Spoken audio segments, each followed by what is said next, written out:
Hello everyone, welcome to Maths Adda channel. This is our third lecture of 60 days challenge where we discuss 10 important questions of CSIR NET and any other entrance exam of mathematics. Now today we will discuss 6 questions of real analysis, 2 questions of complex analysis and 2 questions of applied. So today I have taken a question from integral equation, that is resolvent kernel of Volterra integral equation. Now let's start. Our first question is, let x be a connected subset of a real number. Means x कोई एक connected subset होगा real number का. If every element of x is an irrational number, then the cardinality of x is. Means here x एक connected subset है real number का और उसके जितने भी एलिमेंट है means every element of that set is a irrational number and we have to find the cardinality of x. Now first recall some fact. In real number whenever we talking about a real number, there is a theorem, every interval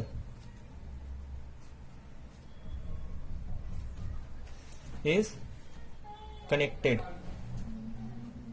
This is if and only if condition. A set is an interval if and only if it is connected. That means every interval is connected and every connected set is an interval. By using this result, we find the solution of the given equation.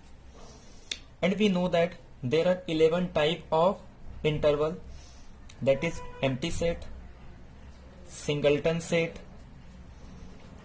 open interval AB, one-sided open and closed,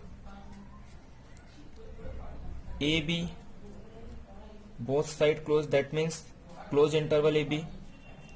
This is sixth bounded interval, empty set, singleton set, AB open set, semi-open set, semi-open closed set, and this is closed set. And the another 5 is a unbounded set, that is minus infinity to open interval A, minus infinity to closed interval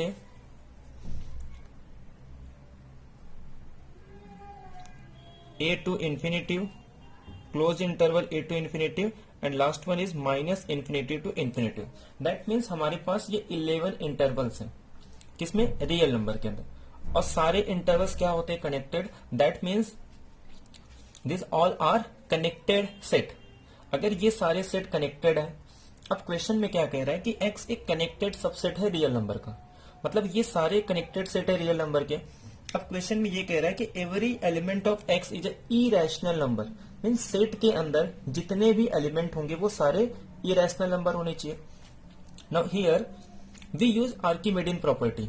अब Archimedean property क्या होता है कि अगर हम कोई भी set ले रहे हैं, जैसे मैंने ये एक इंटरवल ले लिया ए बी, अगर सपोज हम इसके किसी भी दो पॉइंट के बीच में, अगर सपोज हमने इसके बीच का दो पॉइंट ले लिया A1 और B1, तो इसके in between A1 and B1 there are infinitely many irrational and infinitely many rational number. Means किसी भी दो पॉइंट के बीच में इनफाइनाइट रैशनल्स होंगे और इनफाइनाइट रैशनल और इनफाइनाइट इरेशनल नंबर्स होंगे. मीन्स अगर ए बी और ये लास्ट में माइनस इन्फिनिटी टू इन्फिनिटी, अगर ये 9 में से अगर हम कोई भी इंटरवल सेलेक्ट करते हैं तो दैट मीन उसके पास इरेशनल नंबर्स भी होंगे और रैशनल नंबर्स भी होंगे.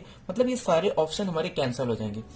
अब हमारे पास बचते हैं या तो सिंगलटन सेट, या तो एम्प्टी सेट, या तो सिंगलटन सेट. बट वो कह रहा है कि सेट के अंदर जितने भी एलिमेंट होंगे वो इरेशनल होंगे. अब एम्प्टी सेट के पास तो नंबर्स होते ही नहीं, तो हमारे पास एक ही ऑप्शन बचता है, वो ये.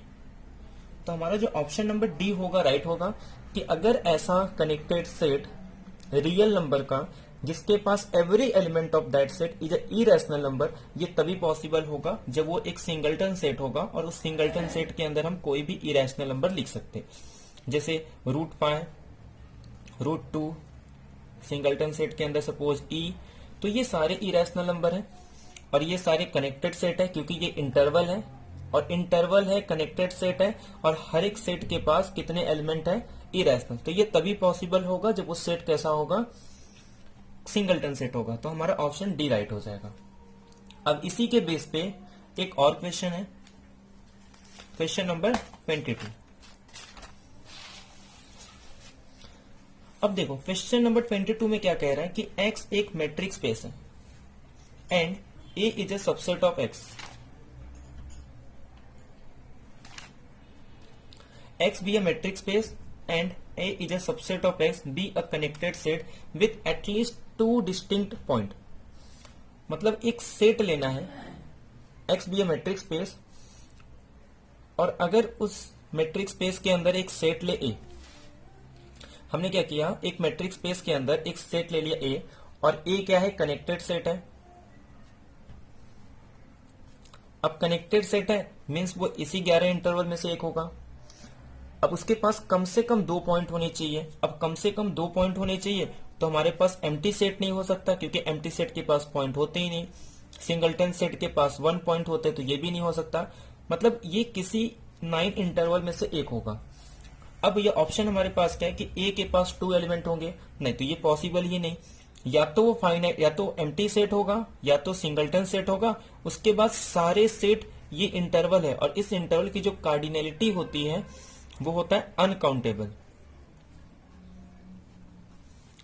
इन सारे इंटरवल के जो कार्डिनलिटी है, अगर हम एम्प्टी सेट और सिंगलटन सेट को छोड़ दें तो सारे इंटरवल्स की जो कार्डिनलिटी कितनी होगी, अनकाउंटेबल। तो हमारे पास जो डी ऑप्शन है वो अनकाउंटेबल है। बाकी A option, B option, C option तो ये डिस्कार्ड हो जाएंगे बाय यूजिंग ये इंटरवल्स का यूज करके। तो हमेशा याद रखना है, रियल नंबर के अंदर जब हम बात करते हैं तो हर एक कनेक्टेड सेट इंटरवल होता है। तो थ्योरम है कि every interval in are is a connected set, या फिर ऐसे कह सकते हैं every set is a interval if and only if it is connected set. तो हमारे पास डी ऑप्शन राइट हो जाएगा। सेकेंड ये कह रहा था कि मोर देन 2 बट फाइनाइट नहीं। तो अगर मोर देन 2 होगा तो वो कभी भी फाइनाइट नहीं होगा, हमेशा अनकाउंटेबल होगा। तो सेकेंड बी भी रॉन्ग। थर्ड कह रहा है कि काउंटेबली इनफाइनाइट होगा। काउंटेबली इनफाइनाइट मतलब इक्विवेलेंट टू नेचुरल नंबर, नहीं। तो ये सी भी नहीं, तो डी ऑप्शन राइट हो जाएगा। अब question number 23। Question number 23, consider the following set of function on R. मतलब जो हमारे जितने भी फंक्शन होंगे उनको कहाँ डिफाइन करना है, आर पे। कह रहा है कि which of the following cardinality same as R. तो क्वेश्चन में है कि किसकी कार्डिनलिटी, वो डब्ल्यू है या एक्स, वाई और Z. Means there are 4 set and we have to find कि किसकी cardinality, which of the set has a cardinality same as R. जब वो डब्ल्यू है, एक्स, वाई, जेड, तो हमारे पास ऑप्शन है सिर्फ डब्ल्यू, सेकेंड ऑप्शन है डब्ल्यू एक्स, थर्ड ऑप्शन है डब्ल्यू एक्स वाई और फोर्थ ऑप्शन है कि सारे के सारे। तो ये क्वेश्चन जब CSI या नेट में आया था तो ऑप्शन रॉन्ग था, वहां पे वाई एक्स जेड लिखा था, बट यहां पे हमने करेक्शन करके Y X Y W X Y लिखा है। ठीक है, अब ध्यान से देखो। पहला ये कह रहा है कि set of constant function, second ये कह रहा है कि set of polynomial function, third ये कह रहा है कि सेट ऑफ कंटिन्यूअस फंक्शन और फोर्थ कह रहा है कि set of all function on are. तो सॉल्यूशन नंबर 23 हियर। तो एक रिजल्ट याद रखना है, there is a result. Suppose this is our first set and this is second set and we define a function from set A to B, then जो total number of function होंगे, the total number of function from A to B is cardinality of B raised to cardinality of A, and this result is a valid for both finite set and infinite set।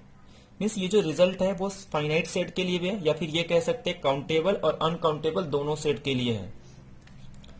ठीक है, तो finite set के लिए हम लोग prove कर सकते हैं और ये सेम रिजल्ट इनफाइनाइट सेट के लिए भी होता है। तो अगर हम लास्ट वाला ऑप्शन देखें कि set of all function from on R, मतलब अगर ये जो जेड है, जेड ये कह रहा है कि फोर्थ ऑप्शन कि एफ वो सारे फंक्शन होंगे सच दैट कि जो कि कहां से कहां तक जा रहे हैं, आर टू आर। अब अगर आर की कार्डिनलिटी देखें तो आर की कार्डिनलिटी सी, और फिर से यहां से भी आर की कार्डिनलिटी सी, तो जो टोटल नंबर ऑफ फंक्शन होंगे फ्रॉम आर टू आर वो किसके इक्वल हो जाएगा, सी रेस टू सी, और सी रेस टू सी किसके इक्वल होता है, टू रेस टू सी। अब ये कार्डिनलिटी तो कभी किसके इक्वल नहीं होगा, सी के इक्वल नहीं होगा, क्योंकि जो कंटिन्यूअम हाइपोथेसिस होता है कैंटर का वो ये कहता है कि cardinality 1 2 solve up to, suppose ये कोई फाइनाइट सेट है, इसके बाद जो नेक्स्ट, ये सारे फाइनाइट सेट की कार्डिनलिटी मतलब 1 से लेके n तक, इसके बाद जो नेक्स्ट कार्डिनलिटी होता है वो होता है नेचुरल नंबर का जिसे हम लिखते हैं अलिफ नॉट।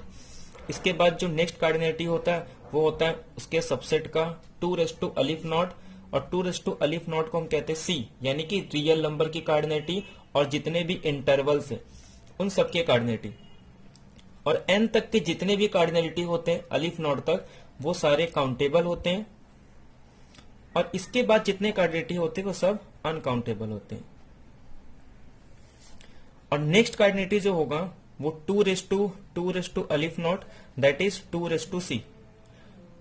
तो सी और 2 रेस टू सी की कार्डिनलिटी कभी सेम नहीं हो सकती, क्योंकि जो 2 रेस टू सी है ये सी के पावर सेट की कार्डिनलिटी होगी, और सेट और पावर सेट की कार्डिनलिटी कभी भी आपस में सेम नहीं हो सकती। मतलब ये तो ग्रेटर देन 2 रेस टू सी हो जाएगा, यानी कि जो ऑप्शन नंबर Z है, मतलब जो ऑप्शन जिसमें Z होगा वो कभी भी R के साथ कार्डिनलिटी सेम नहीं होगा, क्योंकि Z की कार्डिनलिटी क्या है, 2 raise to c, means real number के पावर सेट की जो कार्डिनलिटी होगी वही कार्डिनलिटी Z की होगी। अब चेक करते हैं W, X और Y।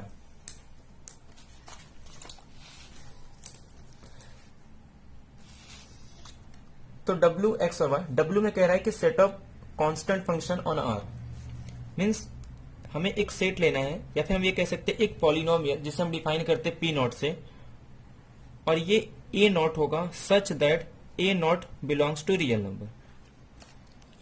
अब ए नॉट किसको बिलोंग कर रहा है, रियल नंबर को। तो रियल नंबर को जब कोई नंबर्स बिलोंग करेगा तो रियल नंबर की कार्डिनलिटी कितनी होती है, सी। मीन्स ऐसे कितने फंक्शन डिफाइन कर सकते हैं हम जो कि कांस्टेंट होगा, और वो कांस्टेंट वैल्यू कहां से होगी, रियल, तो हम सी, यानी कि ये कार्डिनलिटी किसके इक्विवेलेंट है, रियल नंबर की कार्डिनलिटी के, मतलब C is equal to real number, real number की कार्डिनलिटी के इक्वल होगा। मतलब फर्स्ट ऑप्शन तो हमारा राइट है कि the set of constant function on R, जितने भी कांस्टेंट फंक्शन डिफाइन करेंगे उसकी कार्डिनलिटी किसके इक्वल होगी, R के। अब हमें सेकंड कह रहा है कि set of polynomial function on R, तो ठीक इसी तरीके से हम पॉलिनोमियल फंक्शन को डिफाइन करेंगे। अब इसमें कांस्टेंट फंक्शन हो गए, इसी तरीके से हम लीनियर फंक्शन को डिफाइन कर सकते हैं, A naught plus a1x such that a0 a1 belong कर रहा रियल नंबर को। अगर इसकी कार्डिनलिटी निकाले तो ए नॉट के पास कितने ऑप्शन है, सी, क्योंकि ए नॉट कहां से बिलोंग कर रहा है, आर। ठीक इसी तरीके से a1 कहां से बिलोंग कर रहा है, सी, तो जो इसकी कार्डिनलिटी होगी वो सी रेस टू सी होती। अब सी रेस टू सी फिर से क्या होता है, सी। इसी तरीके से हम P2 निकाल सकते हैं, P2 मतलब A naught plus a1x plus a2x square such that A naught a1 a2 ये सारे किसे बिलोंग करेंगे, रियल नंबर को। अगर इसका कार्डिनलिटी निकाले तो ये भी सी, ये भी सी, ये भी सी, मतलब सी रेस टू 3 और सी रेस टू 3 फिर से क्या होगा, अगेन सी।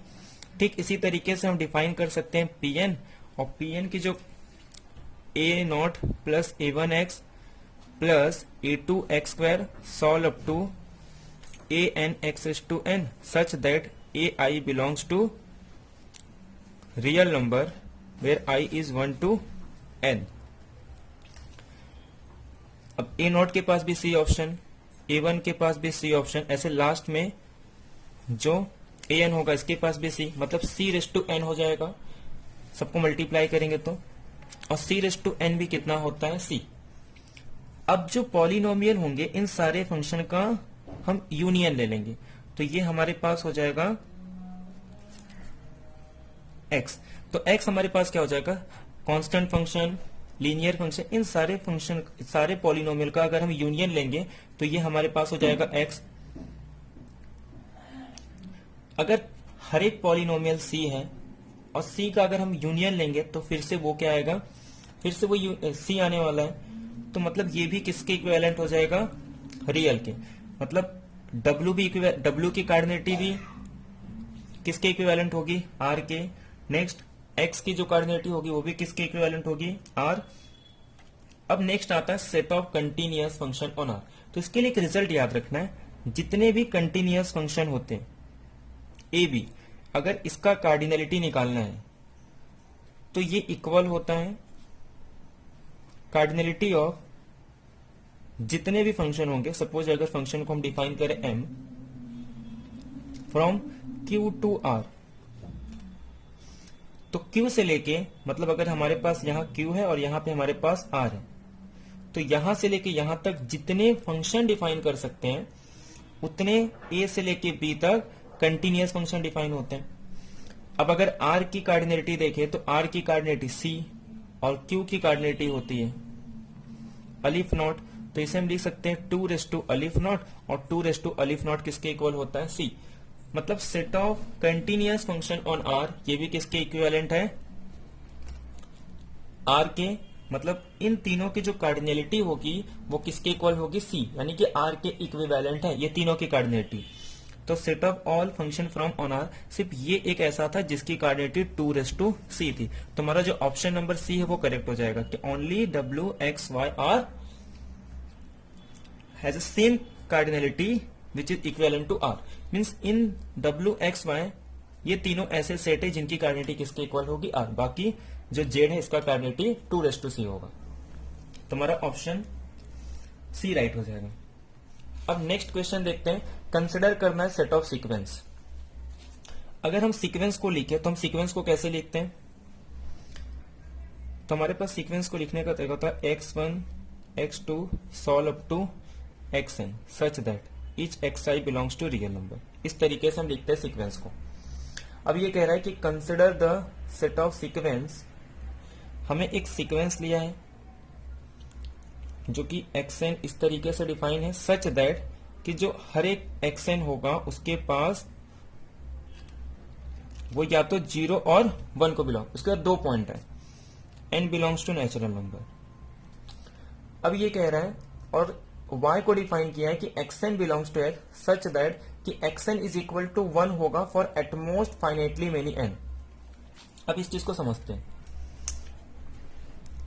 हमारे पास गिवन है x, तो x हमारे पास एक सीक्वेंस है जिसके पास 2 ऑप्शन है। तो सीक्वेंस को लिखने का तरीका होता है x1 x2 ऐसे कंटिन्यूअसली चलते जाता है, इनफाइनाइट सीक्वेंस है तो कंटिन्यूअसली चलते जाएगा।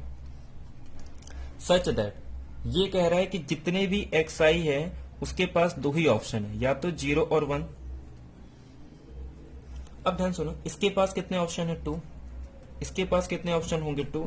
ऐसे कितने टाइम्स है ये, अलिफ नॉट टाइम्स, क्योंकि इसे हम नंबरिंग कर रहे हैं और इनफाइनाइट है, और जिसे हम नंबरिंग कर सकते हैं और वो इनफाइनाइट टाइम है, एंड नहीं हो रहा है, मतलब उसकी कार्डिनलिटी कितनी होगी, अलिफ नॉट। तो 2 कितने टाइम लिखना है, अलिफ नॉट, यानी 2 रेस टू अलिफ नॉट, और 2 रेस टू अलिफ नॉट किसके इक्वल होता है, c। अब c कैसा है, अनकाउंटेबल है। हमने भी डिस्कस किया था कि c को हम क्या लिख सकते हैं, अनकाउंटेबल। ये सारे जो है वो अनकाउंटेबल होते हैं, सिर्फ अलिफ नॉट तक काउंटेबल होगा, उसके आगे जितनी भी कार्डिनलिटी होती है सब वो अनकाउंटेबल। तो यहां से हमारे पास c क्या हो जाएगा, अनकाउंटेबल। तो अब इसमें से हम ऑप्शन को एलिमिनेट कर सकते हैं।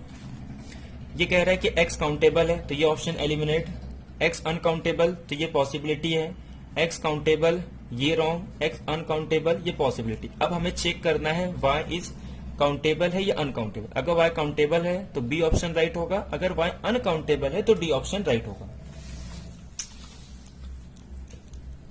अब ध्यान से समझते हैं ये क्या कह रहे हैं। अब जो y हमारे पास सीक्वेंस है ये कह रहा है कि हमारे जितने भी सीक्वेंस हो गए, जैसे मैंने एक सीक्वेंस ले लिया x1 x2 इस तरीके से चल रहा है, हर एक के पास कितने ऑप्शन है, 0 1। हर एक सेट के पास कितने ऑप्शन है? 0। बट 0 1 में से 1 को सिर्फ फाइनाइट टाइम ही लिखना है। जैसे फॉर एग्जांपल हम इस तरीके का सीक्वेंस लिख सकते हैं, क्योंकि इसमें 1 कितने टाइम यूज हुआ है? 2 टाइम्स। हम इस तरीके का सीक्वेंस लिख सकते हैं और बाकी सारे 0 लिखते हैं, क्योंकि इसमें 1 कितने टाइम यूज हो रहा है? 3 टाइम। इसी तरीके से हम 1 0 1 0 इस तरीके से सिर्फ 1 को n टाइम लिखेंगे और बाकी सारे एंट्री को 0। मतलब जो 1 को सिर्फ फाइनाइट टाइम ही लिखना है, लेकिन बाकी सारे एंट्री कितने होंगे? 0। तो y के अंदर वो सारे सीक्वेंस होंगे कि xn इज इक्वल टू 1, कि जो x1 x2 जो वैल्यू होगी वो 1 कितने टाइम होगा? For at most finitely many. मतलब इस टाइप के उसमें सीक्वेंस पॉसिबल नहीं होंगे। जैसे फॉर एग्जांपल एक सीक्वेंस लिखेंगे 0 1 0 1 0 1 0 1 0 1 डैश डैश डैश। इसका मतलब 1 यहाँ पे कितने टाइम है? ये रिपीट होगा और ये इनफाइनाइट टाइम चलेगा। मतलब ऐसे सीक्वेंस वैलिड नहीं होंगे। तो अब एक काम करते हैं, हम y को डिफाइन करते हैं y1 union y2 union y3 और ठीक इसी तरीके से चलते जाएगा। मतलब union of yi where i is going from 1 to infinity. तो अब ये y क्या है? yi की 1 at 1 exactly i टाइम्स, कि जो 1 होगा वो एग्जैक्टली कितने टाइम्स होगा? सिर्फ i टाइम्स होगा। जैसे अगर मैं y1 को कहूं तो y1 के सीक्वेंस कैसे होंगे? जैसे 0 1 और बाकी सारे 0, इस तरीके का। या फिर y1 को हम ऐसे लिख सकते हैं 0 0 0 1 और बाकी सारे को 0। मतलब 1 को कितने टाइम लिखना है? सिर्फ 1 टाइम। बट 1 को लिखने की पॉसिबिलिटी कितनी है यहाँ पे? मैं यहां भी 1 को लिख सकता हूं, 1 को यहां भी लिख सकता हूं, 1 को यहां भी लिख सकता हूं, 1 को यहां भी लिख सकता हूं। मतलब 1 को लिखने की जो पॉसिबिलिटी है वो कितने टाइम्स है? अलिफ नॉट टाइम्स। मतलब जो y1 की कार्डिनेटी होगी वो अलिफ नॉट हो जाएगा। ठीक इसी तरीके से जब हम y2 को डिफाइन करेंगे तो y2 के सीक्वेंस कैसे होंगे कि यहां पे अब एग्जैक्टली 2 टाइम्स 1 होंगे। मतलब 0 1 1 और बाकी सारे 0, 1 1 बाकी सारे 0। अब यहां पे किसी भी 2 पोजीशन पे 1 रखना है और बाकी सारे 0। तो हम लोग इस प्लेस पे कितने कितने पोजीशन है? अलिफ नॉट।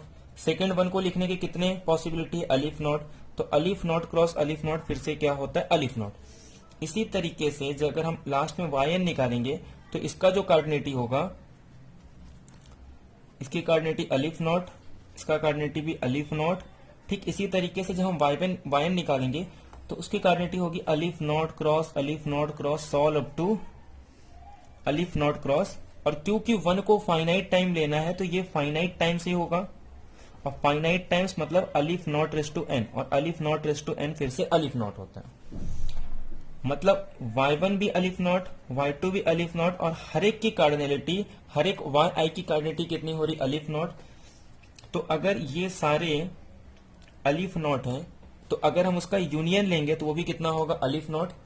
मतलब y की कार्डिनलिटी कितनी होगी? Aleph not. और अलिफ not is a countable set. अगर किसी सेट की कार्डिनलिटी अलिफ नॉट है दैट मीन्स वो सेट कैसा है? काउंटेबल। तो यहां पे जो अनकाउंटेबल है वो ऑप्शन रॉन्ग हो जाएगा और बी ऑप्शन हमारा राइट हो जाएगा। अब क्वेश्चन नंबर 25 में सेम अप्रोच है कि x डिनोट कर रहा है 2 पॉइंट का सेट। x के पास 0 या 1 होंगे और x is equal to 0 1 for every g is equal to 1 2 3। Means अगर हम x1 सेलेक्ट करें तो इसके पास भी 2 ही ऑप्शन होंगे 0 1। अगर हम x2 सेलेक्ट करें तो भी इसके पास 2 ही ऑप्शन होंगे 0। x3 को भी फिल कर दें के 0 1। तो अगर हम for every xj there is only 2 choices that is 0 1। The first one y is equal to product of x J, और कितने टाइम लेना है, इनफाइनाइट टाइम्स। मतलब ये कह रहा है कि product of x j where j is going from 1 to infinity, मतलब ये सीक्वेंस बन रहा है कि फर्स्ट x1, x2, x3 और ये कंटिन्यू चलते जा रहा है। That means first x1 there is a 2 option that is 0 और 1. For second x2 there is again 2 option that is 0, 1, 2. For x3 there is again 2 option 0, 1, 2 and so up to. And how many times there is a alif naught times, that is 2 raised to alif naught, and 2 raised to alif naught is nothing but c. Means यहाँ पे 2 raised to naught alif naught आ गया, मतलब जो y की cardinality होगी वो c, और c को हम क्या कहते हैं, अनकाउंटेबल है। तो यहां से y की कार्डिनलिटी क्या होगी, अनकाउंटेबल। अब ये कह रहा है कि y countable set, wrong. y कह रहा है अनकाउंटेबल सेट, ये ऑप्शन रॉन्ग, अरे ये ऑप्शन राइट हो जाएगा और फर्स्ट ऑप्शन रॉन्ग। अब ये कह रहा है कि कार्डिनलिटी y की किसके इक्वल होगी, क्लोज इंटरवल 0, 1। किसी भी इंटरवल की कार्डिनलिटी अगर हम 0 और एम्प्टी और सिंगलटन सेट को छोड़ दे तो हर एक सेट की कार्डिनलिटी कितनी होती है, अनकाउंटेबल। तो 0, 1 की कार्डिनलिटी भी कितनी होगी, अनकाउंटेबल, मतलब c के इक्विवेलेंट होगा। तो 0, 1 की कार्डिनलिटी कितनी होगी, c, और y की कार्डिनलिटी भी कितनी, c, मतलब दोनों की cardinality equal, b option right. अब यहां पे ध्यान दो, अब इसमें कह रहा है कि एक्स जे को प्रोडक्ट लेना है, बट कितने टाइम लेना है, फाइनाइट टाइम। मतलब ये कहना चाहता है कि यहाँ पे जो हमने अलिफ नॉट टाइम लिया था, यहाँ अलिफ नॉट टाइम नहीं, सिर्फ n टाइम लेना है। तो अगर इसका प्रोडक्ट करेंगे तो 2n, और ये एक फाइनाइट हो गया। फाइनाइट मतलब काउंटेबल है, और countable union of countable set is countable. तो काउंटेबल का अगर यूनियन लेंगे तो भी काउंटेबल होगा, बट ये अनकाउंटेबल कह रहा है, तो ये ऑप्शन रॉन्ग, मतलब हमारा बी और डी ऑप्शन राइट हो जाएगा। क्वेश्चन नंबर 26 में ये कह रहा है कि for each j 1, 2, 3 let a i j be a finite set containing at least 2 distinct element. अब सेम इसी जो क्वेश्चन 25 था, तो सेम एज इट इज ये भी है कि यहाँ पे सिर्फ 2 सेट के लिए कह रहा था और यहाँ पे फाइनाइट सेट के लिए कह रहा है, और एटलीस्ट कम से कम 2 डिस्टिंक्ट एलिमेंट तो उसके पास होने चाहिए। तो देन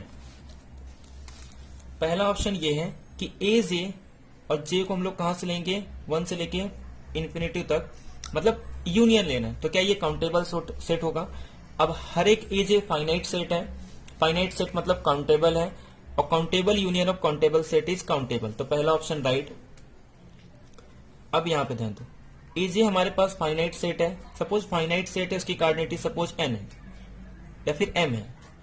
अब फाइनाइट सेट है तो कुछ तो कार्डिनलिटी होगी, सपोज हमने एज्यूम कर लिया कि m है, और m को कितने टाइम रन कराना, n टाइम, तो m raise to n, finite raise to finite, फिर से फाइनाइट होगा, मतलब काउंटेबल है।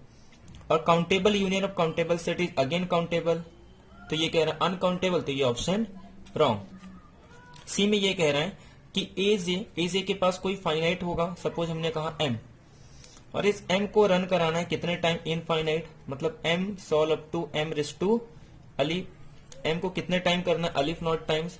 दैट मीन्स इसकी जो कार्डिनलिटी होगी m raise to aleph not, और m raise to aleph not हो, 2 रेस टू अलिफ नॉट हो, या अलिफ not race to aleph not हो, सबकी cardinality 2 raise to aleph not यानी कि c के इक्वल होगी। और c क्या है, अनकाउंटेबल, मतलब c ऑप्शन राइट। अब d कह रहा है कि अनकाउंटेबल, ए जे कैसा है, फाइनाइट है, तो finite union of countable set is countable, but अगर काउंटेबल राइट है तो अनकाउंटेबल रॉन्ग, मतलब हमारा ए और सी ऑप्शन राइट हो गया। अब नेक्स्ट क्वेश्चन है कॉम्प्लेक्स एनालिसिस का। ये कह रहा है कि अगर एक फंक्शन को हम डिफाइन करें साइन जेड कॉम्प्लेक्स पेन में, तो क्या ये 1, 1 है, ऑन 2 है, 1, 1 ऑन 2, नेदर 1, 1 नॉर ऑन 2। तो सिंपल एफ पीरियोडिक फंक्शन होता है, तो हर एक पीरियड के बाद, और इसका पीरियड होता है 2 पाई, तो हर 2 पाई को ऐड करेंगे तो सेम वैल्यू होगी, मतलब फंक्शन 1, 1 तो नहीं होगा। अब इस फंक्शन को हम चेक कर सकते हैं, एक रिजल्ट है कि अगर कोई भी फंक्शन एंटायर है, तो यहां पे साइन जेड एंटायर फंक्शन है, तो ये एटमोस्ट एक्सेप्ट 1 या एटमोस्ट 1 पॉइंट को छोड़ के सारे पॉइंट को एज्यूम करता है, तो ये function sine z onto होता है। इसे हम रिजल्ट के थ्रू प्रूव कर सकते हैं, तो यहां पे ये सी और डी ऑप्शन रॉन्ग हो जाएगा। अब question number 28 the real part of the principal value of 4:4 - 1। मतलब 4:4 - 1 का रियल पार्ट फाइंड करना है। तो सपोज हमारे पास एक नंबर है z is equal to 4:4 - 1। We have to given z is equal to 4:4 - I। We know that e raised to a log b can be written as e raised to log b raised to a, and it is equal to b raised to a. By using this result, we find the real part of the principal value of 4:4 - 1. Here we, by using this result, मतलब ये क्या कह रहा है कि e raised to a log b है, तो हम इसे simple b raised to a लिख सकते हैं। अब सेम रिजल्ट का यहां पे यूज करना है, तो z let 4:4 - I, it can be written as 4:4 into 4:- I, and 4:- I, by using this result, here a is equal to -I, b is equal to 4, and put here we get e raised to, in place of a we write -I, in place of b we write 4, log 4, and we know that e raised to I theta can be written as 4:4. We have a result e raised to I theta, or definition of e raised to I theta is cos theta plus I times sin theta. So we can written as cos minus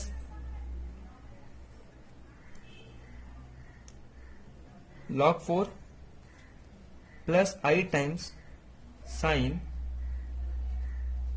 or we can written as yes -4 sin log 4। But यहां पे we need only real part. That's mean अगर real part को solve करें तो ये हो जाएगा 2:56, और यहां पे माइनस, अगर हम चाहें यहां पे माइनस लिखे या प्लस लिखे, क्योंकि cos - theta is equal to cos theta, तो देयरफॉर यहां पे हम सिंपल cos ln, अब यहां पे बेस e है तो यहां पे हम लोग लिख सकते हैं log 4। तो यहां से हमारा ऑप्शन नंबर ए राइट हो जाएगा, b c d option right, 256 cos log 4। Next one is a integral equation. Now integral equation, तो अप्लाइड में जो आज का हमने टॉपिक सिलेक्ट किया वो है इंटीग्रल इक्वेशन। तो आज हमें इंटीग्रल इक्वेशन में रिजोल्वेंट कर्नल फाइंड करना है। तो रिजोल्वेंट कर्नल को फाइंड करने का जो मेथड है वो काफी लेंथी है, तो हम यहाँ पे शॉर्ट ट्रिक यूज करेंगे, और शॉर्ट ट्रिक का यूज करके 5 to 10 सेकेंड के अंदर इसका हम लोग फाइंड कर सकते हैं। तो सिंपल रिजल्ट कैसे होता है वो हम देखते हैं।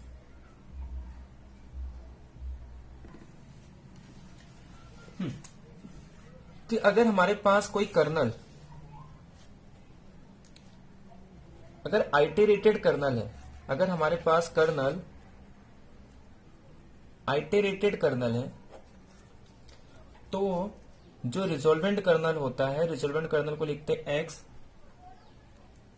ज़ाई lambda is equal to E raise to x minus xi E raise to lambda x minus xi. अब यहां पे जो स्टैंडर्ड इंटीग्रल इक्वेशन होता है, स्टैंडर्ड इंटीग्रल इक्वेशन को हम कैसे लिखते हैं,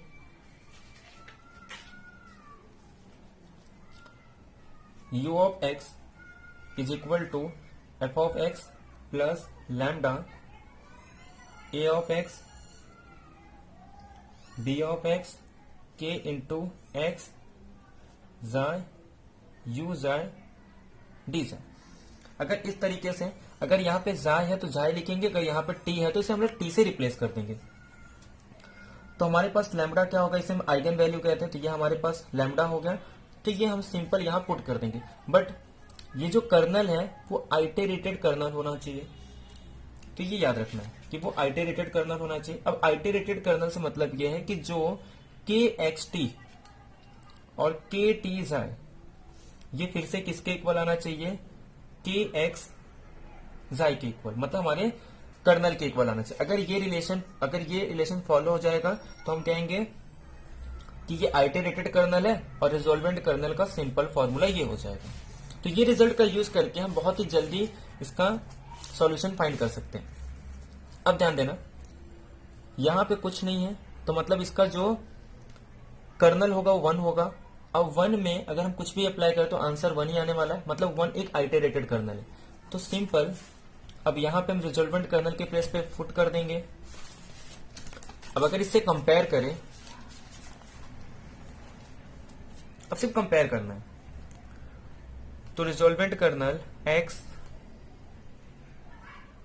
जाय lambda is equal to E raise to x minus, अब यहां पे जाय के प्लेस पे इसने क्या पुट किया है, टी, तो यहां पे लिखेंगे एक्स माइनस टी इंटू,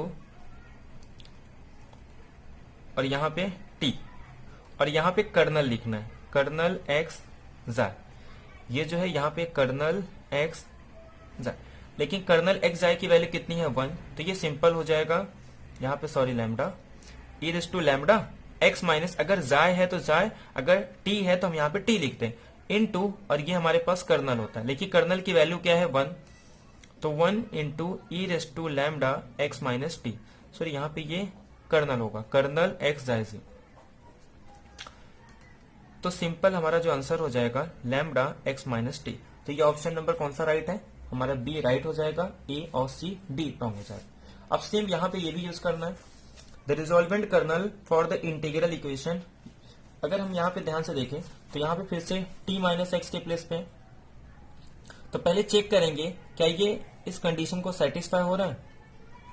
अब ध्यान देना, अगर यहां पे जाय है तो हम मिडल में t लेंगे, लेकिन अगर यहां पे ऑलरेडी t है तो यहां पे मिडल में हम जाय ले लेंगे, तो x माइनस जाय इंटू के जाय t, अगर हम इसको लिखें तो ये हमारे पास आ जाएगा x माइनस जाय इंटू, अगर यहां पे लिखेंगे तो ये E raise to x minus T, तो यहां से जाय जाय कैंसिल, और यहां पे ये E raise to x minus T, but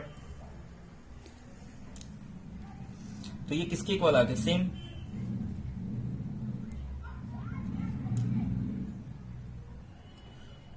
तो के एक्स जाय के इक्वल आ रहा है, तो के एक्स टी के इक्वल, मतलब एक्स जाय है, यहां पे हमने जाय को किससे रिप्लेस कर दिया, टी से, मतलब ये आइटरेटेड कर्नल है। तो आइटरेटेड कर्नल के बाद सिंपल फॉर्मूला क्या होगा जो हमें निकालना है, रिजोल्वेंट कर्नल, तो x xi lambda is equal to kernel x xi के प्लेस पे यहां टी है तो टी लिख देंगे, E raise to lambda x minus T. But ध्यान देना, यहां पे लैम्डा के प्लेस पे कुछ नहीं है, तो लैम्डा के प्लेस पे क्या लिखेंगे 1, तो के एक्स टी क्या है हमारे पास, अगर हम के एक्स टी कर्नल की बात करें तो के एक्स टी जो हमारे पास कर्नल है वो टी माइनस एक्स है, यहाँ पे x माइनस जाएगा, यहाँ पे हम इसको रिप्लेस कर देंगे तो ये हमारे पास जाय माइनस एक्स होगा, और यहाँ पे t माइनस जाय, तो यहाँ से इस हाई जाय कैंसर और t माइनस जाय, सॉरी यहाँ पे मैंने उल्टा लिखा था, तो ये हम लोग करेक्शन कर सकते हैं। तो यहाँ पे के एक्स टी के प्लेस पे क्या आ जाएगा, और के एक्स टी के प्लेस पे हम कर्नल लिख देंगे, यानी कि E raise to T minus X, E raise to T minus X, E raise to, और लैम्डा के प्लेस पे 1, और यहाँ पे x माइनस टी, तो minus X plus X cancel, t से माइनस टी कैंसल, मतलब ई रेस टू 0, और ई रेस टू जी की वैल्यू कितनी हो जाएगी 1, मतलब हमारा ऑप्शन नंबर बी राइट हो जाएगा। तो आपको सिंपल ये मेथड का यूज करके आप डायरेक्ट मेथड से रिजोल्वेंट कर्नल फाइंड कर सकते हैं। तो एक बार मैं फिर से बता देता हूं रिजोल्वेंट कर्नल कैसे फाइंड करते हैं। जैसे फॉर एग्जांपल एक इंटीग्रल इक्वेशन दिया है, u of x is equal to, suppose यहां पे लैम्डा